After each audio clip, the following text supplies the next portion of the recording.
Hi, welcome to Parnika Maths. Inter Maths 2B మా circles. Exercise 1 below first రోమన్లో ఉండే problems last వీడియోలో complete అయ్యాయి కదా. ఈ వీడియోలో సెకండ్ రోమన్లో ఉండే ప్రాబ్లమ్స్ ఏంటో చూద్దాం. దాంట్లో ఫస్ట్ వన్ మా ఇది ప్రీవియస్ క్వశ్చన్ పేపర్స్లో 2 మార్క్స్కి ఇచ్చారు. సో ఇంపార్టెంట్ క్వశ్చన్ చూడండి ఏమి ఇచ్చారు. If the length of the tangent from 5,4 to the circle is 1 then find k. ఒక పాయింట్ నుంచి ఒక సర్కిల్కి లెంత్ ఆఫ్ టాంజెంట్ 1 అంట. ఈ కే ఉంది కదా, ఈ కే వాల్యూ కనుక్కోమన్నారు. ఏమేమి ఇచ్చారో ఫస్ట్ రాసుకుందాం. ఇది 2 మార్క్స్కి ఇంపార్టెంట్ కదా. సో స్టెప్స్ చెప్తున్నా. Given point p equals to 5,4. దీన్ని x1 y1 అనుకోండి, ఓకేనా. తర్వాత ఏంటి, గివెన్ సర్కిల్ ఈస్ ఏమిచ్చారు, x² + y² + 2ky equals to 0. దీన్ని ఎస్ అనుకుందామా, ఓకేనా. తర్వాత గివెన్ లెంత్ ఆఫ్ టాంజెంట్,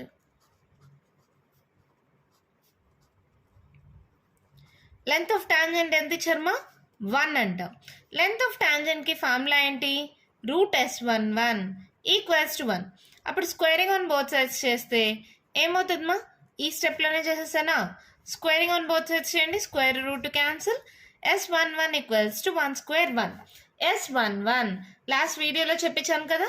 అంటే ఏంటి, ఇక్కడ ఏమవుతుంది, S11 అంటే x1² + y1² + 2ky1. ఇక్కడ x1 y1 వాల్యూస్ ఉన్నాయి కదా, సబ్స్టిట్యూట్ చేయండి. ఏమవుతుంది, 5² + 4² + 2k into y1 4 equals to 1. అంటే 5² 25, 4² 16 + 4 2s 8k equals to 1. 25 + 16 5 10 11 3 4 41. 8k equals to 1 + 41 ఇటు సైడ్కి వస్తే -41. 8k ఈక్వల్స్ టు -40 అంటే 8 1s 8 5s కదా. therefore k equals to -5. వాళ్ళు ఫైండ్ ద k వాల్యూ అన్నారు కదా, -5. ఎంత సింపుల్గా వచ్చేసింది కదా. లెంత్ ఆఫ్ టాంజెంట్ 1 అంట. లెంత్ ఆఫ్ టాంజెంట్కి ఫార్ములా ఏంటి, √S11 అవునా. ఇక్కడ S11 అంటే x1² + y1² + 2ky1. ఇది x1 y1 values. Just substitute చేసి సాల్వ్ చేస్తే ప్రాబ్లం అయిపోయింది. ఈజీగా 2 మార్క్స్ స్కోర్ చేయొచ్చు కదా ఈ ప్రాబ్లం ఇస్తే. మరి దీంట్లోనే సెకండ్ వన్ చూద్దామా. క్వశ్చన్ చూడండి మా ఏమి ఇచ్చారు. If the length of the tangent from 2,5 to the circle is √37 then find k. Same model కదా. ఇది కూడా ఒక క్వశ్చన్ పేపర్లో 2 మార్క్స్కి ఇచ్చారమ్మా. స్టెప్స్ అయితే ఇందాకట్లాగే రాసేసేయండి. నేను స్టెప్స్ అయితే రాయట్లేదు, డైరెక్ట్గా ప్రాబ్లమ్ సాల్వ్ చేస్తున్నా. p equals to 2,5. ఇది x1 y1 అనుకోండి. s ఈక్వల్స్ టు ఏంటి, x² + y² - 5x + 4y + k equals to 0. దీని నుంచి S11 ఏమవుతుంది, x1² + y1² - 5x1 + 4y1 + k అవునా. ఇక్కడ x1 y1 వాల్యూస్ ఉన్నాయి కదా. ఇక్కడ ఏంటి, లెంత్ ఆఫ్ ఎ టాంజెంట్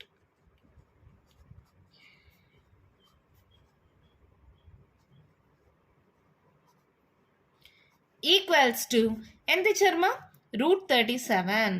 అంటే ఏంటి, లెంత్ ఆఫ్ టాంజెంట్కి formula √S11 equals to √37.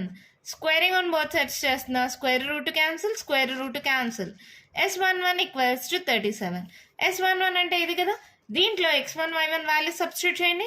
2² + 5² - 5 × 2 + 4 × 5 + k equals to 37 అవునా. జస్ట్ దీన్ని సాల్వ్ చేస్తే కే వాల్యూ వచ్చేస్తుంది. 2² 4, 5² 25, 5 2s 10, 5 4s 20 + k equals to 37. ఇక్కడ చూడండి, 20లో 10 పోతే ఎంత, 10 + 25 + 10 ఎంత, 35.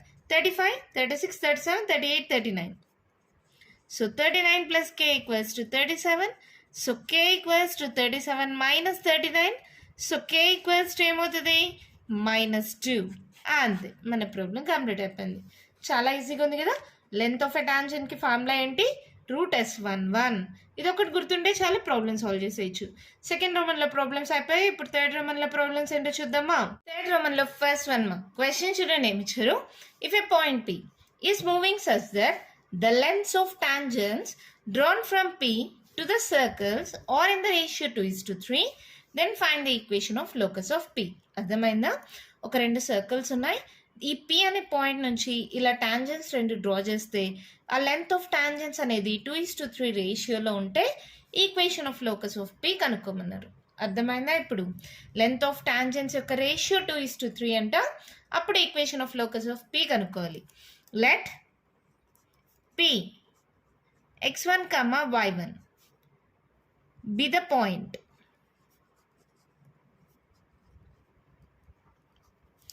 given circles s equals to x square plus y square minus 4x minus 6y minus 12 equals to 0. ఇంకొకటి ఏంటి? s dash అనుకుందామా? s dash equals to x square plus y square plus 6x plus 18y plus 26 equals to 0. Given ఇది PT1 ఇది PT2 అనుకుంటున్నాను. PT1 by PT2 is equals to ratio ఏమి ఇచ్చారు? 2/3.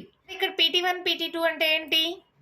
PT1 and PT2 are the lengths of tangents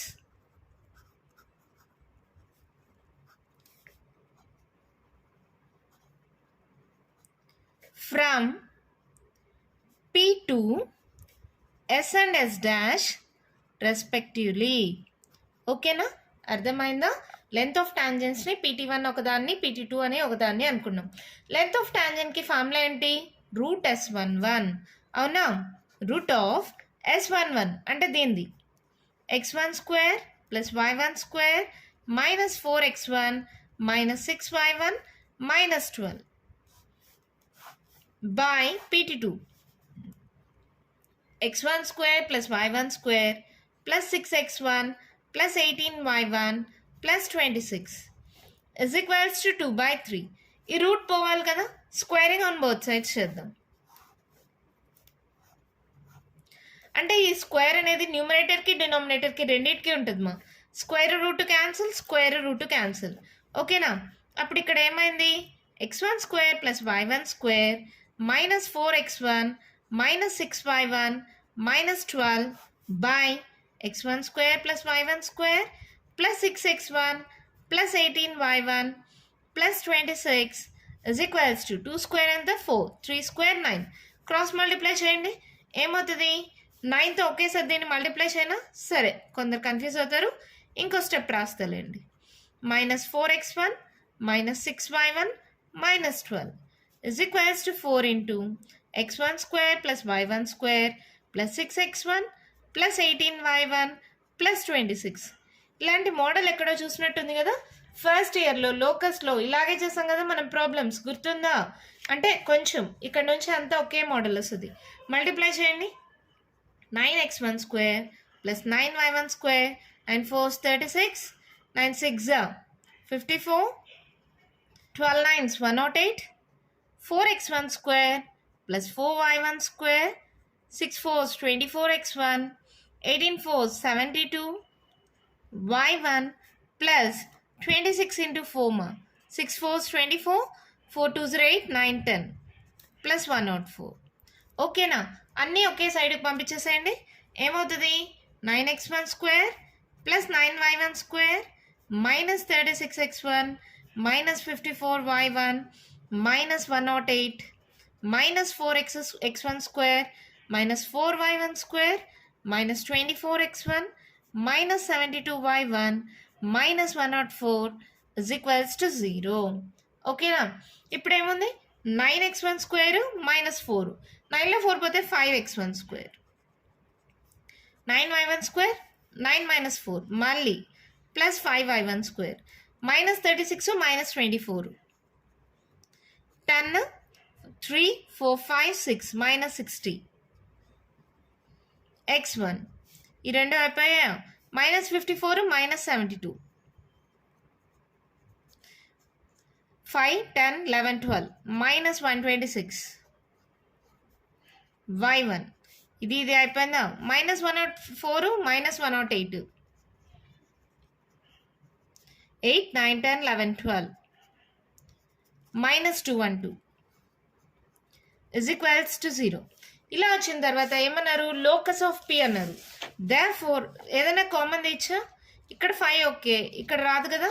so therefore equation of locus of P is x1లు y1లు బదులుగా xyలు పెడితే అదే లోకస్ మా ఏమవుతుంది, 5x² + 5y² - 60x - 126y - 212 = 0. అంతే, మన ప్రాబ్లం కంప్లీట్ అయిపోయింది. చాలా సింపుల్ కదా. మళ్ళీ చెప్తాను, ఒక్కసారి చూడండి. ఒక పాయింట్ పి నుంచి ఒక రెండు సర్కిల్స్కి లెంత్ ఆఫ్ టాంజెంట్స్ యొక్క రేషియో 2:3 అన్నారు. దీని లెంత్ ఆఫ్ టాంజెంట్ వచ్చి PT1 అని, దీని లెంత్ ఆఫ్ టాంజెంట్ వచ్చి PT2 అని అనుకుంటున్నాం. PT1/PT2 వచ్చి 2/3 అని ఇచ్చారు. √S11 కదా లెంత్ ఆఫ్ టాంజెంట్కి ఫార్ములా, దాన్ని అప్లై చేసి స్క్వేరింగ్ ఆన్ బోత్ సైడ్స్ చేసి జస్ట్ మల్టిప్లై చేసి సాల్వ్ చేస్తే ఈక్వేషన్ ఆఫ్ లోకస్ వచ్చేసింది. అర్థమైందా? ఈ ఎక్సర్సైజ్లో లాస్ట్ అండ్ ఫైనల్ ప్రాబ్లం అదేంటో చూద్దామా మరి. సెకండ్ వన్ క్వశ్చన్ చూడండి, ఏమి ఇచ్చారు. If a point P is moving such that the length of tangents drawn from P to the circles are equal, అంటే ఇదొక సర్కిల్ ఇదొక సర్కిల్, ఇలా లెంత్ ఆఫ్ టాంజెంట్స్ డ్రా చేస్తే రెండు ఈక్వల్ అంట. ఇందాకైతే ప్రాబ్లంలో 2:3 రేషియో ఇచ్చారు. ఈ రెండు ఈక్వల్ అయితే find the equation of locus అన్నారు. ఇక్కడ నేను స్టెప్స్ అయితే రాయట్లేదు. దీన్ని సర్కిల్ S అనుకోండి, ఇది S' అనుకోండి, ఇది PT1, దీనికి PT2, ఇది PT1 అనుకోండి లెంత్ ఆఫ్ టాంజెంట్, ఇది PT2 అనుకోండి. Length of tangents are equal అన్నారు, అంటే PT1 = PT2. అవునా? అంటే ఏంటి, P అనేది x1 y1 అనే పాయింట్ అనుకుంటున్నాం. అప్పుడు ఏమవుతుంది, √S11 √x1² + y1² + 8x1 + 12y1 + 15 = √x1² + y1² - 4x1 - 6y1 - 12. ఓకేనా? ఈ రెండు ఈక్వల్ అన్నారు కదా, are equal, the length of tangents are equal. So equate చేసిన తర్వాత లెంత్ ఆఫ్ టాంజెంట్కి ఫార్ములా ఏంటి మా, √S11. ఓకేనా, గుర్తుందా? ఇప్పుడు స్క్వేరింగ్ ఆన్ బోత్ సైడ్స్ చేయండి. స్క్వేర్ రూట్ క్యాన్సిల్ అన్నీ ఒకే సైడ్కి పంపించేసేయండి. x1² + y1² + 8x1 + 12y1 + 15 - x1² - y1² + 4x1 + 6y1 + 12 = 0. +x1² - x1² + y1² - y1² cancel. 8, 9, 10, 11, 12. 12x1 12 + 6 18. 18y1 ఇక్కడ 15 + 12 27 = 0. Therefore దీని నుంచి ఏం చెప్పచ్చు, equation of locus of P is 12x1 + 18y1 + 27 = 0. ఇవన్నీ 3తో divisible అయ్యేలాగా ఉన్నాయి కదా. 3 కామన్ తీసి చూద్దామా. 3 × 4 = 12, 3 × 6 = 18, 3 × 9 = 27 = 0. సో ఈ 3 మల్టిప్లై అవుతుంది, అటు సైడ్కి వెళ్తే డివైడ్ అవుతుంది. That implies 4x, sorry equation of locus అన్నాం కదమ్మా, 1లు పెట్టద్దండి. 4x + 6y + 9 = 0. ఇది మల్టిప్లై అవుతుంది, ఇటు సైడ్కి వెళ్తే డివైడ్ అవుతుంది. 0/3 అంటే 0. ఓకేనా? అంతే, మన ప్రాబ్లం కంప్లీట్ అయిపోయింది. ఎక్కడైనా కామన్ ఉంటే కామన్ తీసేసి సాల్వ్ చేయాలి. ఓకేనా? ఇక్కడ లెంత్ ఆఫ్ టాంజెంట్స్ ఈక్వల్ అన్నారు. లెంత్ ఆఫ్ టాంజెంట్కి ఫార్ములా √S11, అది అప్లై చేశాను, సాల్వ్ చేశాను, ఆన్సర్ వచ్చేసింది. ఎంత సింపుల్గా ఉంది కదా. దీంతో ఎక్సర్సైజ్ 1B కంప్లీట్ అయిపోయింది. నెక్స్ట్ వీడియోలో ఎక్సర్సైజ్ 1C స్టార్ట్ చేద్దాం. ఈ వీడియోలో నేను చెప్పిన ప్రాబ్లమ్స్లో మీకు ఏమైనా డౌట్స్ ఉంటే కామెంట్ బాక్స్లో ఇవ్వండి. మీకు కానీ వీడియో నచ్చినట్టయితే లైక్ చేయండి, షేర్ చేయండి, నా ఛానల్ని సబ్స్క్రైబ్ చేసుకోండి. Thank you.